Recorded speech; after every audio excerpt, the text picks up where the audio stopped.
Assalamualaikum warahmatullahi wabarakatuh. Waalaikumsalam warahmatullahi wabarakatuh. Bismillahirrahmanirrahim. Bismillahi masyaallah la yasuqul khair illallah. Bismillahi masyaallah la yasrifu su'a illallah. Bismillahi masyaallah ma kana min ni'matin fa min Allah.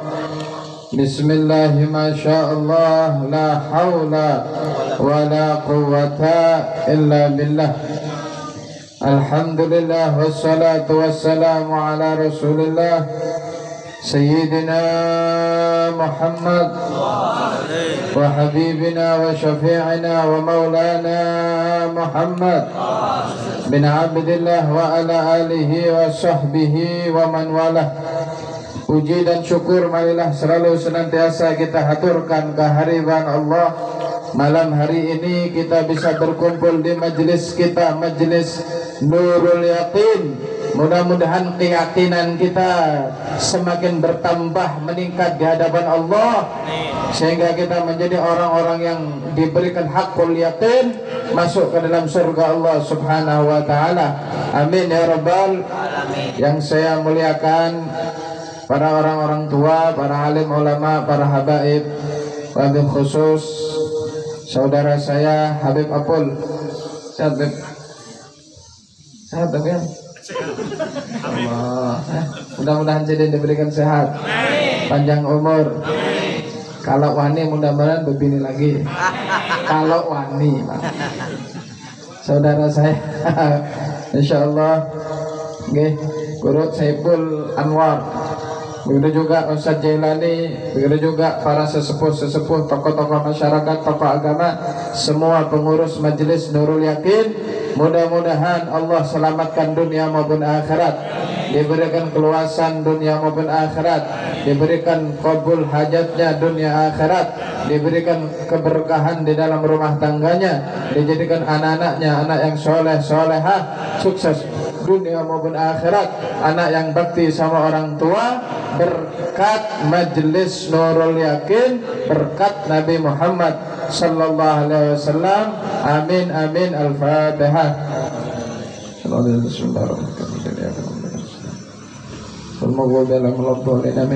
Para jamaah kaum muslimin yang dirahmati Allah Subhanahu wa taala, khidmat kepada orang alim, khidmat atau khidmat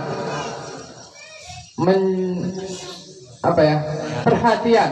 Nah, perhatian kepada orang alim, maka pahalanya sangat luar biasa, manfaatnya sangat agung.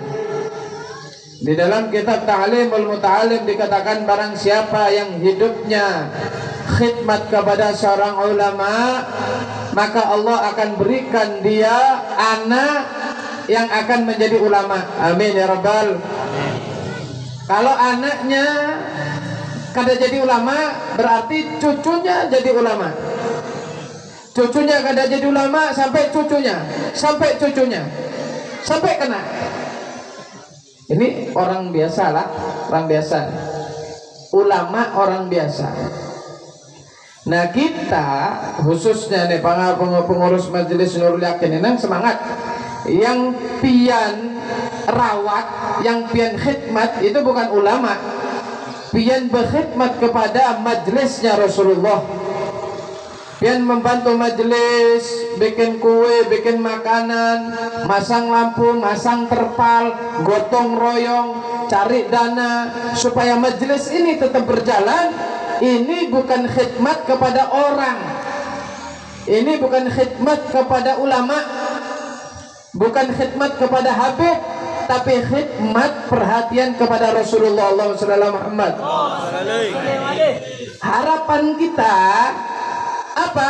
Pertama, agar kita selamat dunia akhirat. Kalau kita punya anak, insya Allah kita khidmat sama orang biasa aja.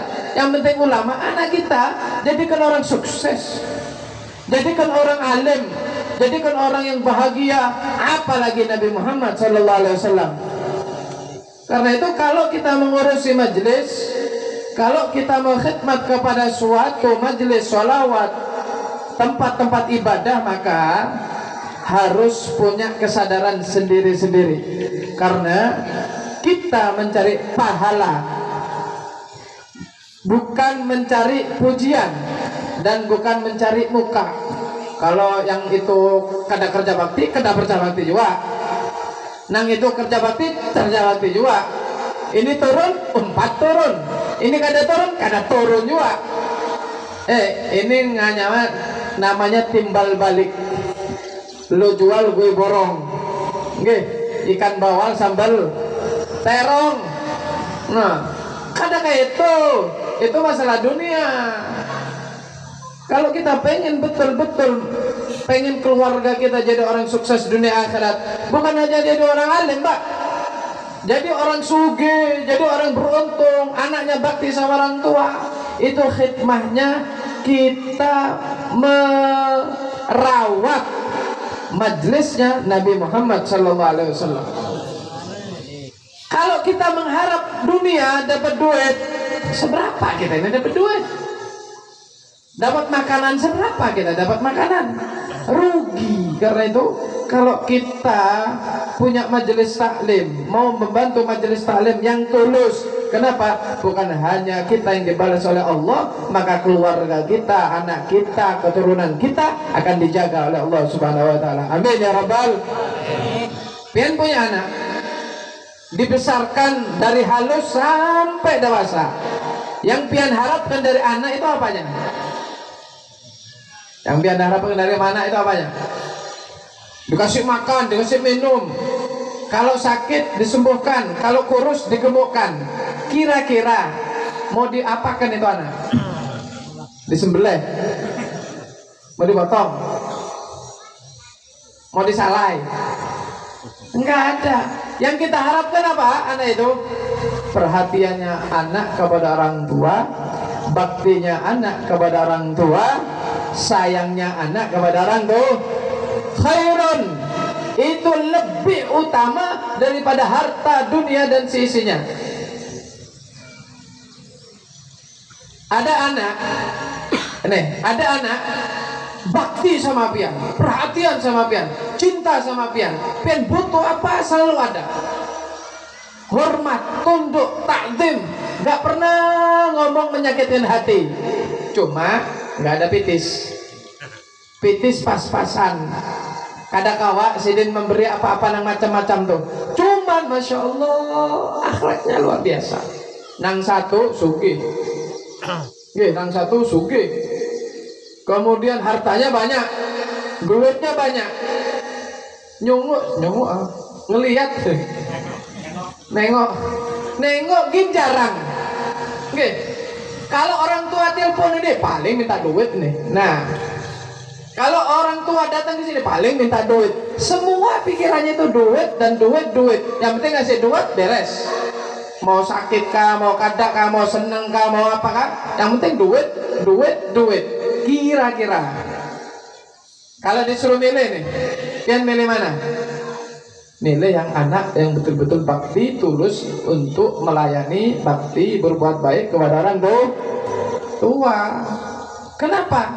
Harta benda bisa dicari, tapi anak betul-betul yang tulus tidak akan bisa dicari dan tidak bisa dicetak, kecuali anak yang sudah diberkahi oleh Allah berkat Nabi kita Muhammad Sallallahu Alaihi Wasallam.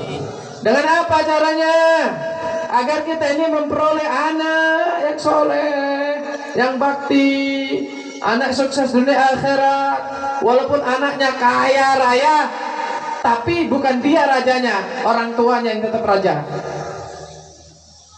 Dia yang punya perusahaan, dia yang punya uang, tapi orang tuanya yang nomor satu. Bagaimana caranya? Tadi itu nomor satu, khidmat kepada Rasulullah. Perhatikan majelisnya Rasulullah, tulus meramaikan majelisnya Rasulullah. Kada usah biiri-irian. Orang biiri-irian berarti hatinya masih kotor, berarti tidak cocok, belum pantas menerima balasan anugerah yang besar daripada Nabi Muhammad sallallahu alaihi wasallam. Allahumma shalli ala Muhammad. Yang kedua, agar kita menjadi anak-anak kita menjadi orang yang sukses dunia akhirat, nggih. puasa di hari kelahirannya, diriadoin. Anak kita lahirnya apa ya? Hari Jumat misal. Sering-sering puasa di hari kelahirannya anak, dengan niatan supaya Allah Subhanahu wa taala memberikan keselamatan kepada anak, memberikan keberkahan kepada anak, macam-macam. Kenapa? Karena amalan untuk riyadhah yang paling utama yaitu puasa. Maka para nabi, para rasul itu kebanyakan mereka ibadah yang paling mereka utamakan adalah puasa. Bahkan Rasulullah SAW itu Senin puasa, Senin Kemis puasa, puasa bid, puasa ayamul bid, puasa ayamul sud, puasa sunnah, nggak pernah ketinggalan Rasulullah. Apalagi Sayyidina Abu Bakar, Sayyidina Ali, itu puasa terus. Apalagi para wali-walinya Allah, mereka mandang Rasulullah aja bukan Rasulullah dijamin surga, keluarganya dijamin berkah, keluarganya dijamin selamat dunia akhirat, itu masih sering puasa. Lah saya ini siapa? Keturunan saya selamat atau tidak? Anak saya bakti apa enggak? Anak saya sukses? Enggak tahu. Nah kalau Rasulullah ahli puasa supaya keluarganya berkah, apalagi saya. Jadi mereka para wali-wali itu banyak puasa. Untuk apa? Riyadhah, melatih nafsunya, melatih dirinya. Termasuk Al-Imam Syekh Abdul Qadir Al-Jalani untuk meriyadhahi dirinya supaya diangkat menjadi wali itu beliau puasa 33 tahun. Bayangkan tuh. Ya, 33 tahun. Kita jangan 3 tahun, jangan 30 lah. 3 tahun gitu. Kebanyakan. Sebulan 3 kali ya. Nah, kebanyakan deh. Ya sudah, seminggu 2 kali. Nah, paling ada Senin, Kemis. Paling tidak, ya sudah. Hari apa anak kita dilahirkan, kita puasain, kita selamatin di situ. Agar apa? Dibukakan pintu-pintu keberkahan daripada langit buat anak kita, sehingga anak kita menjadi orang soleha, selamat dunia maupun akhirat. Para jamaah yang dirahmati Allah Subhanahu wa taala. Kemudian yang berikutnya yaitu doa. Doakan anak. Rasulullah sallallahu alaihi wasallam bersabda, doaul walid liwaladihi ka doaun nabi fi ummati. Doanya ayah, doanya ibu kepada anak seperti doanya Rasulullah kepada umatnya. Kalau Rasulullah doa, kabul apa tidak? Bu, Rasulullah doa, kabul apa tidak? Pasti kabul. Jangankan Rasulullah, wali aja kabul. Wali aja kabul. Wali minta gunung jadi emas, daun jadi duit, debu jadi pasir, Nggih, wali mustajab, apalagi nabi.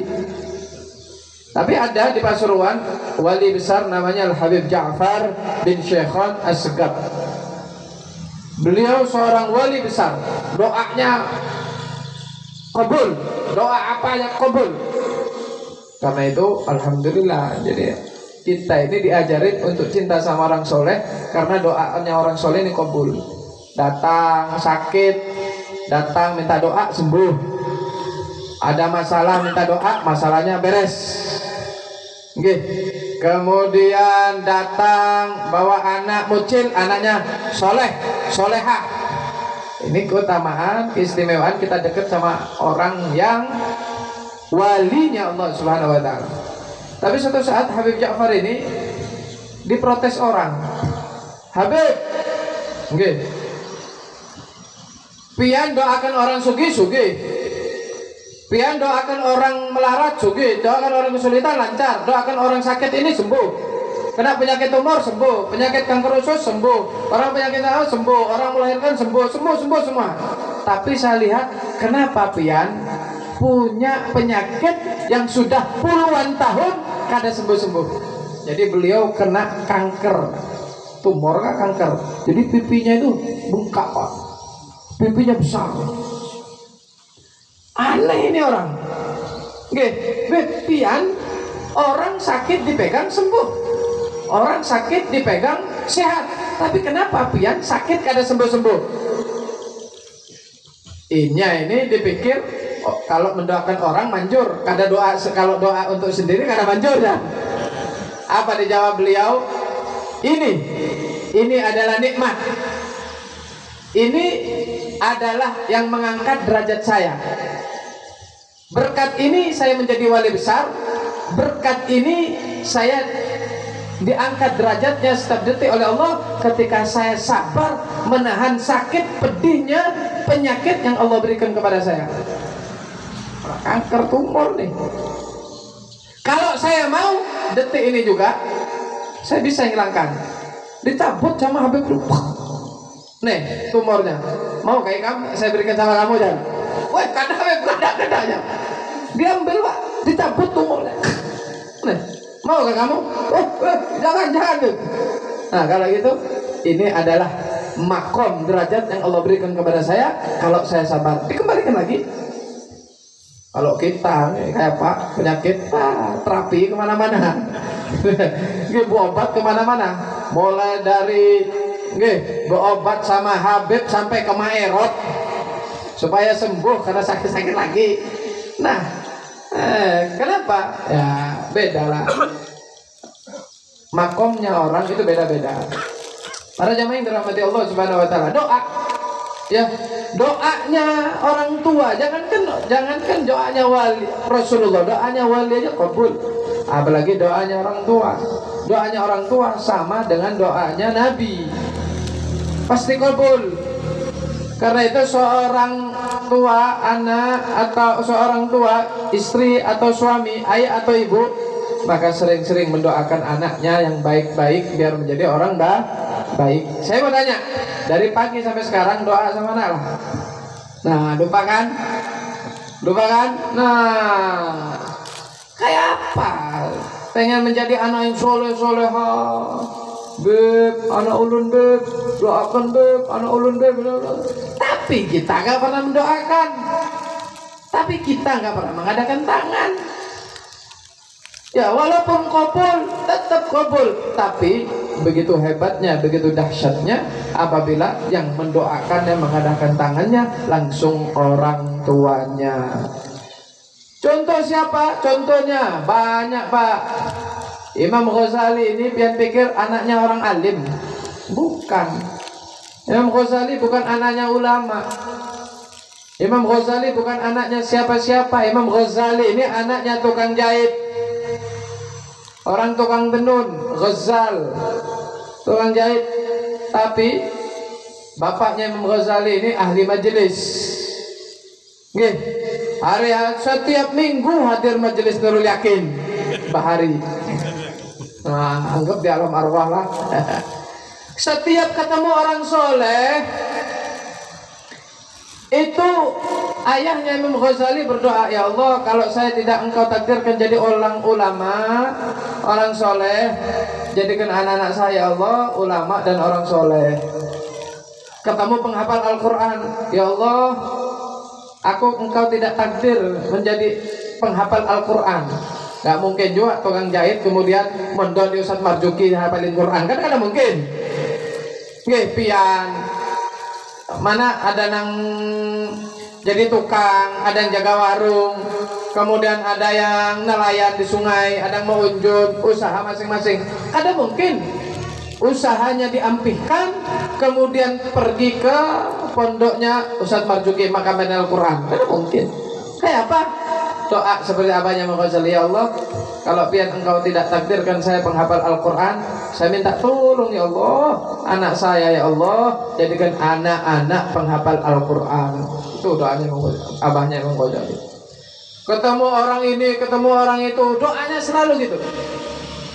Ya, maka Allah karuniakan dua anak menjadi orang besar, istimewa, bahkan jadi panutan ulama seluruh dunia yang namanya sampai sekarang dikenal.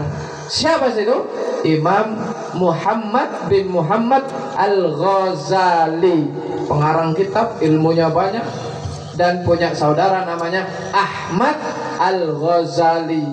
tukang ceramah, tukang dakwah. Kalau ceramah ribuan orang masuk Islam, kalau ceramah puluhan orang nangis berkat orang tuanya.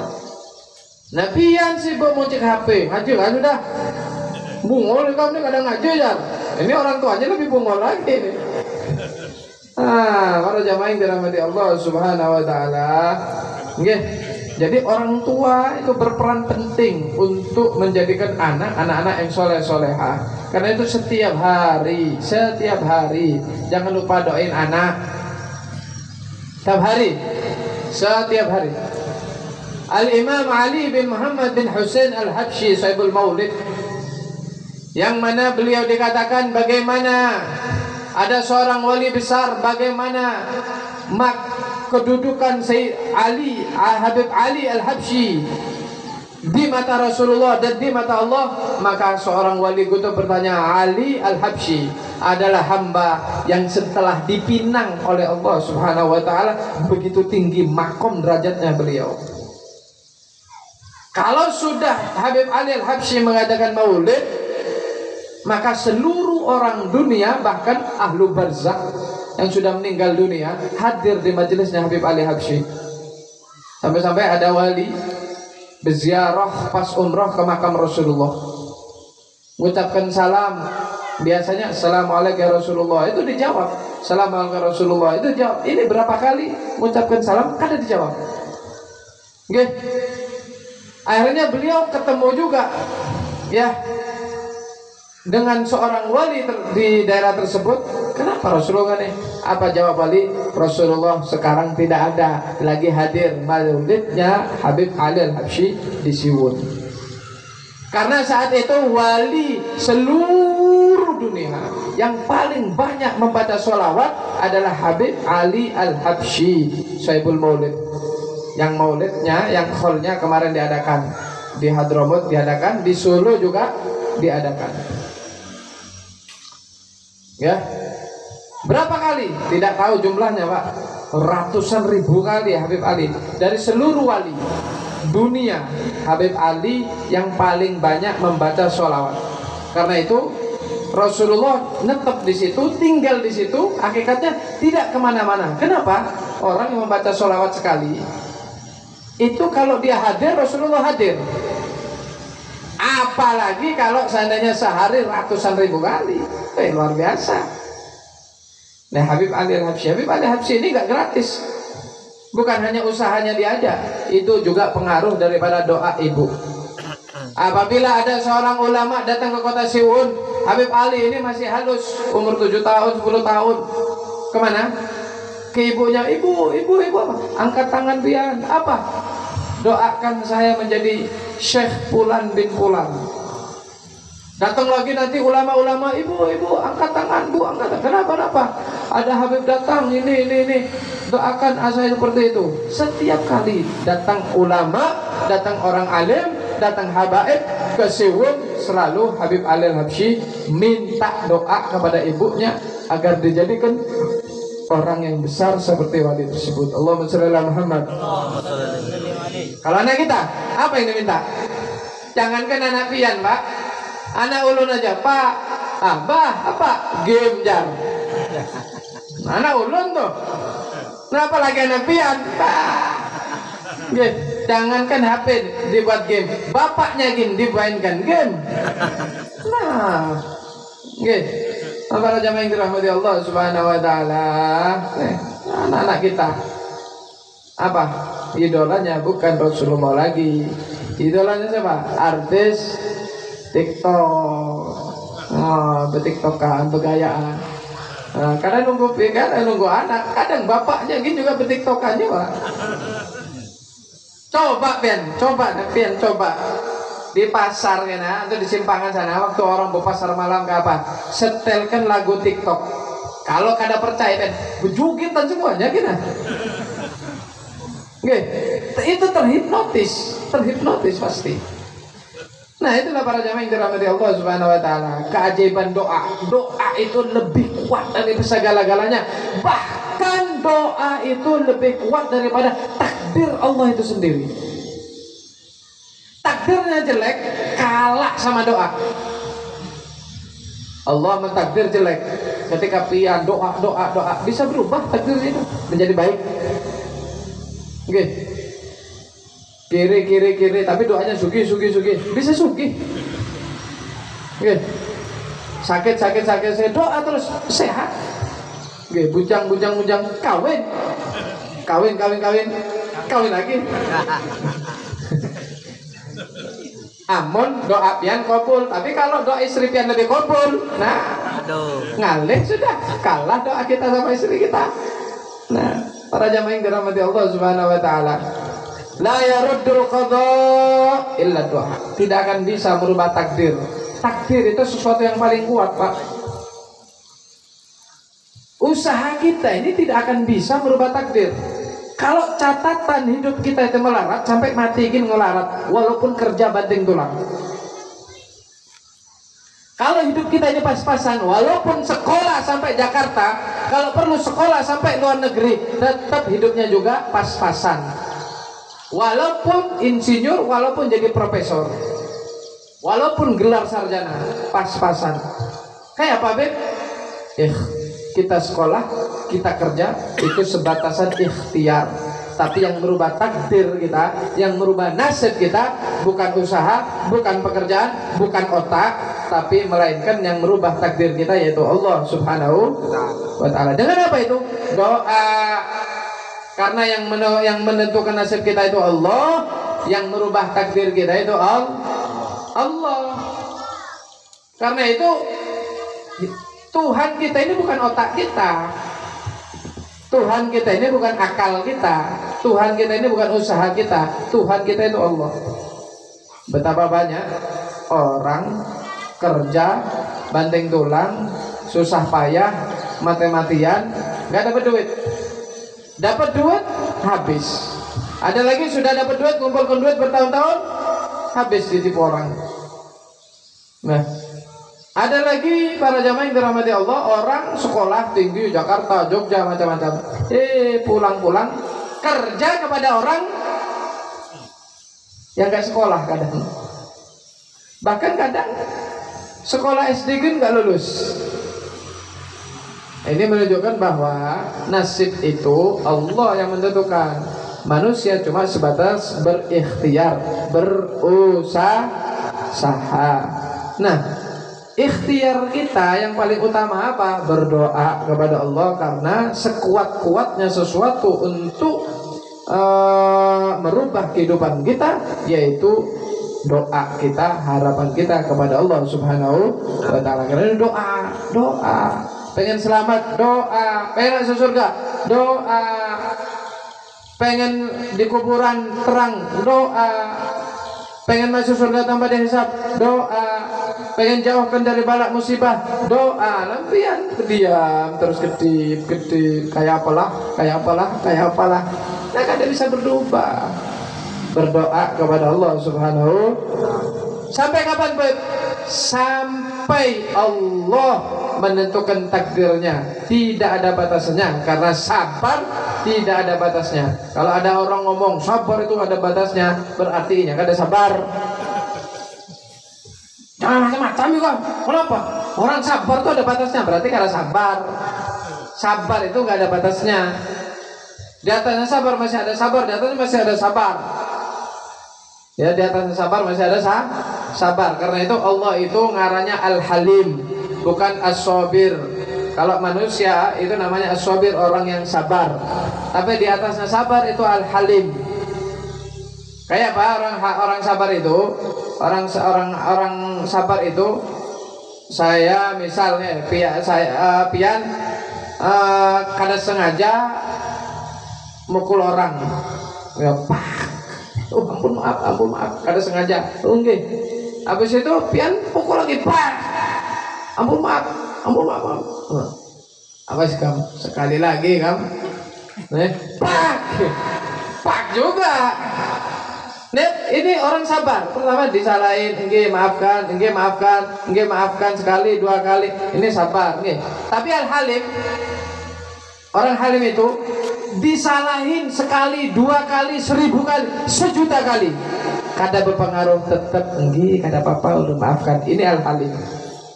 Karena itu Rasulullah itu Al-Halim. Rasulullah itu Al-Halim. Dan Allah Subhanahu wa ta'ala Al-Halim. Betapa banyak kita bermaksiat kepada Allah. Mata melakukan dosa, tangan melakukan dosa, hati dosa, tapi masih diberikan kesehatan oleh Allah, masih diberikan kekuatan oleh Allah, diberikan hidup oleh Allah, dikasih makan oleh Allah, dikasih minum oleh Allah, bisa tidur, bisa berjalan. Padahal betapa banyak dosa yang kita perbuat kepada Allah Subhanahu wa ta'ala. Jadi bukan hanya kita mukul pak, ampun maaf ulun maafkan. Nih ulun hadiahkan sama pian roti. Ini akan ada pian duit. Ini luar biasa. Ada kan orang kayak itu? Pairil misal. Ke laut sana ditendang orang pak. Habis itu Pairil minta maaf, ada sengaja. Oke. Sama Pairil, nek ada duit 10 juta. Gesan beli es. Nah, ini namanya Al-Halim. Sudah memaafkan, tapi dia tetap memberi. Tapi kalau kada balas, maafkan, maaf, dimaafkan aja, itu namanya orang yang sabar. Nah, Allah Subhanahu wa ta'ala itu adalah orang Al-Halim. Nah, itu Allah Subhanahu wa ta'ala Al-Halim. Sudah sabar, tetap memberi. Sehingga para jamaah yang dirahmati Allah Subhanahu wa ta'ala, kita kalau pengen apa aja berubah, maka harus siapkan senjata yang paling utama, yaitu doa. Bahkan doa itu lebih kuat daripada takdir Allah Subhanahu wa ta'ala. Mudah-mudahan segala macam hajat kita, doa-doa kita, doa dunia, doa akhirat, hajat dunia, hajat akhirat dikabulkan oleh Allah Subhanahu wa ta'ala. Amin amin ya rabbal amin ya rabbal amin ya rabbal. Para jamaah yang dirahmati Allah Subhanahu wa ta'ala, sebetulnya banyak yang mau saya sampaikan. Berhubung waktunya ini sudah agak malam, mudah-mudahan berkah, mudah-mudahan manfaat, mudah-mudahan segala macam hajat-hajat kita dikabul oleh Allah Subhanahu wa ta'ala. Amin ya rabbal